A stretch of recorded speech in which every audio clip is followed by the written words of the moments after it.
অন্তর্বর্তীকালীন সরকারের স্থানীয় সরকার, পল্লী উন্নয়ন ও সমবায় মন্ত্রণালয় এবং যুব ও ক্রীড়া মন্ত্রণালয়ের উপদেষ্টা আসিফ মাহমুদ সজীব ভুঁইয়া বলেছেন, এত দ্রুত নির্বাচনের জন্য এত মানুষ শহীদ হয়নি। দেশের সংস্কার শেষে সরকার নির্বাচনের দিকে যাবে।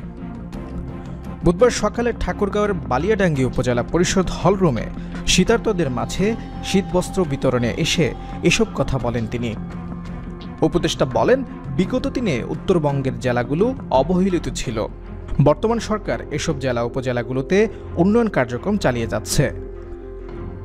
বালিয়াডাঙ্গি উপজেলাকে ন্যাশনাল স্ট্যান্ডার্ডে নিয়ে যাওয়া হবে। সে সঙ্গে উপজেলা লাইব্রেরি স্থাপনের জন্য 50 লাখ টাকা বরাদ্দ ঘোষণা দেন তিনি। সরকারি কর্মকর্তারা ঠিকাদারির সঙ্গে জড়িতের বিষয়ে আসিফ মাহমুদ সজীব ভুঁইয়া বলেন, দেশের বিভিন্ন জায়গায় সরকারি কর্মকর্তারা ঠিকাদারির সঙ্গে যুক্ত হয়ে যাচ্ছেন।